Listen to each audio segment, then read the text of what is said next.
ముద్రగడ పద్మనాభం గారు వ్యాఖ్యలు ఆ దరిద్రం గురించి ప్రశ్నించడం వాడు ఒక మనిషి అని చెప్పాలి. ఆల్రెడీ మేము 10 రోజులు అయిపోయింది. ఇప్పుడు నిన్న 17 ర్యాలీ జరిగింది. మన సాయంత్రం 6 గంటలకు వచ్చాము. ఆ ర్యాలీలో మన వర్మ గారు, అలాగే ములపూరు ర్యాలీ, వర్మ గారు, నాగబాబు గారు మనతో పాటు మొత్తం ప్రచారం చేసేసాం. అద్భుతమైన స్పందన.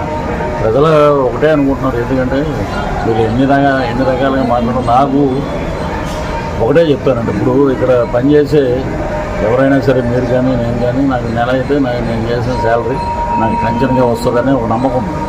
నేను మంచి పనులు చేస్తే నాకు మళ్ళీ ఓటేస్తారని. అలాగా మరి రాజశేఖర రెడ్డి గారు వితౌట్ మేనిఫెస్టో అప్పుడు తిరిగి మళ్ళీ రెండోసారి అడిగారు. వీళ్ళు ఏంటంటే 175 వచ్చేస్తున్నాడు, నువ్వు అంత స్తబ్దతగా ఉండాలి. నువ్వేమో ప్రతి ఒక్కరి మీద ఏర్పడి ఈ పవన్ కళ్యాణ్ గారు అసెంబ్లీ రాకూడదు, ఏం వస్తే మీకు ఏం చేసి మీ బాగోతాలు బయటపడతారు.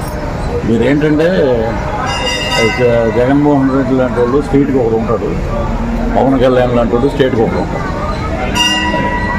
సరే, పవన్ కళ్యాణ్ గారిని విమర్శించడం ముద్రగడ పద్మనాభం అదే అక్కడ చెప్తాం.